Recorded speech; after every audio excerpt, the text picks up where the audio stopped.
എൻ്റെ മക്കളുടെ എക്സാംസ് ഒക്കെ വളരെ അടിപൊളിയായിട്ട് തന്നെ പോകുന്നുണ്ട്. നമ്മൾ സൂപ്പറായിട്ട് തന്നെ നമ്മൾ പഠിച്ചിട്ടുള്ള എല്ലാ ക്വസ്റ്റ്യൻസും നമ്മുടെ എക്സാമിന് കണ്ടു. നിങ്ങൾ അടിപൊളിയായിട്ട് തന്നെ എഴുതി. ഇനി നമുക്ക് നോക്കാനുള്ളത് നമ്മളുടെ ബയോളജിയുടെ കാര്യമാണ് അല്ലേ. ഇനി നിങ്ങൾ എഴുതാൻ പോകുന്ന അടുത്ത എക്സാം എന്ന് പറയുന്നത് ട്യൂസ്ഡേ ബയോളജിയാണ്. അപ്പോൾ നമുക്ക് സന്തോഷത്തിന് വേണ്ടിയിട്ട് കുറേ ദിവസങ്ങളുണ്ട്. അപ്പോൾ ഇന്ന് ഫ്രൈഡേ ഉണ്ട്, സാറ്റർഡേ, സൺഡേ ഉണ്ട്, മൺഡേ ഉണ്ട്. അപ്പോൾ ഈ 4 ദിവസങ്ങളിൽ നമ്മുടെ പ്ലാൻ എന്താണ്? എൻ്റെ കുട്ടികൾക്ക് എല്ലാവർക്കും ബയോളജിയിൽ ഫുൾ മാർക്ക് കിട്ടാനുള്ള ഒരു പ്ലാനാണ് മിസ് റെഡിയാക്കി വെച്ചിട്ടുള്ളത്. അപ്പോൾ ഇത്രയും ദിവസം നിങ്ങൾ പോയതുപോലെ തന്നെ 5 മണിക്കായിരിക്കും നമ്മുടെ ലൈവ് തുടങ്ങുന്നുണ്ടാവുക. അപ്പോൾ ഇന്ന് വൈകുന്നേരം 5 മണിക്ക് നമ്മളുടെ ബയോടെക്നോളജിയുടെ ആപ്ലിക്കേഷൻസ്, അതുപോലെ തന്നെ evolution and organism and population, ഈ 3 ചാപ്റ്റേഴ്സിൻ്റെ ലൈവായിരിക്കും ഇന്നുണ്ടാവുക. അപ്പോൾ 5 മണിക്ക് തന്നെ എൻ്റെ മക്കളെല്ലാവരും കറക്റ്റ് വരാം. നമ്മൾ ബാക്കിൽ നിന്നാണ് ചാപ്റ്റേഴ്സ് സ്റ്റാർട്ട് ചെയ്യുന്നത്. കാരണം ഫസ്റ്റ് ടേമിലുള്ള നിങ്ങളെല്ലാവരും ഓണം എക്സാമിനൊക്കെ എഴുതി കുറച്ച് പരിചയം ഉണ്ടാകും.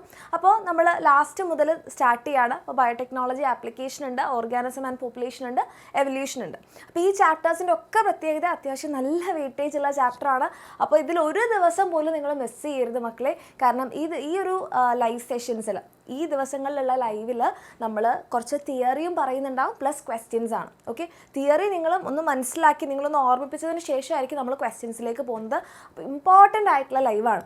ആൻഡ് സാറ്റർഡേ ആണെങ്കിൽ biotechnology principles and processes, then human health and diseases, പിന്നെ പ്രിൻസിപ്പിൾസ് ഓഫ് ഇൻഹെറിറ്റൻസ്. ഈ ചാപ്റ്റേഴ്സ് ഒന്നും മിസ് കൂടുതൽ പറയണ്ടല്ലോ, എത്രയധികം വെയിറ്റേജും ഇമ്പോർട്ടൻസ് ഉള്ളതാണെന്ന് നിങ്ങൾക്ക് അറിയാമല്ലോ. ഓക്കെ, ആൻഡ് സൺഡേ എഗെയിൻ 5 മണിക്ക് തന്നെ നമ്മുടെ sexual reproduction in flowering plants, reproductive health, molecular basis of inheritance, then human reproduction. അപ്പോൾ ഈ 4 ചാപ്റ്റേഴ്സ് ആയിരിക്കും സൺഡേ 5 മണിക്കുള്ള ലൈവിൽ നമ്മൾ പോവുക. അപ്പോൾ വളരെ വളരെ വളരെ ഇമ്പോർട്ടൻ്റ് ആയിട്ടുള്ള ലൈവുകളാണ്, ഒന്നും തന്നെ മിസ് ചെയ്യാതിരിക്കുക. ആൻഡ് ഫൈനലി മൺഡേ വൈകിട്ട് 5 മണിക്ക് നമ്മുടെ മഹാ മാരത്തനാണ്. 100 ഷുവർ ക്വസ്റ്റ്യൻസും ആയിട്ട് നമ്മളത് അങ്ങോട്ട് തീർക്കുകയാണ്. ഓക്കെ, അപ്പം ഈ ഒരു ഷുവർ ക്വസ്റ്റ്യൻസ് നിങ്ങൾക്ക് മൺഡേ വളരെ കറക്റ്റായിട്ട് ചെയ്യാൻ പറ്റണമെങ്കിൽ ഏറ്റവും ഇമ്പോർട്ടൻ്റ് എന്താണ്? നമ്മൾ കോൺസെപ്റ്റൊക്കെ ഒന്ന് ക്ലിയർ ആക്കി, അതേപോലെ തന്നെ നമ്മൾ ക്വസ്റ്റ്യൻസ് ഒക്കെ ചെയ്തൊരു പ്രാക്ടീസ് നമുക്ക് വേണം. ഓക്കെ, അപ്പോൾ അതിന് വേണ്ടിയിട്ട് എൻ്റെ മക്കളെല്ലാവരും ഇന്ന് വൈകുന്നേരം 5 മണി മുതലുള്ള ലൈവ് ഒട്ടും സ്കിപ്പ് ചെയ്യാതെ എല്ലാ ഫ്രണ്ട്സിനെയും കൂട്ടിക്കൊണ്ട് വരിക മക്കളെ.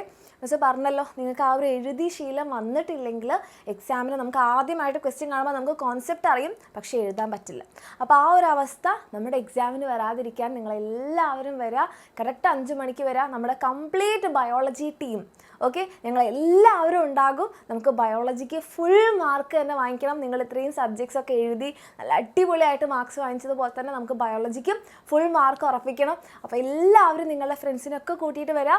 ഇതായിരിക്കും നമ്മുടെ ടൈം ടേബിൾ, ഇങ്ങനെ ആയിരിക്കും നമ്മൾ ഫോളോ ചെയ്യുന്നത്. ഇതിൽ എന്തെങ്കിലും ചാപ്റ്റേഴ്സിലൊക്കെ ചേഞ്ച് ഉണ്ടെങ്കിൽ നിങ്ങൾ അറിയിക്കും. ഓക്കെ, അപ്പോൾ നമ്മൾ അടിച്ചു പൊളിച്ച് പഠിക്കാൻ വേണ്ടി പോവുകയാണ്. എല്ലാവരും നിങ്ങളുടെ ഫ്രണ്ട്സിനൊക്കെ കൂട്ടിയിട്ട് 5 മണിക്ക് വരും.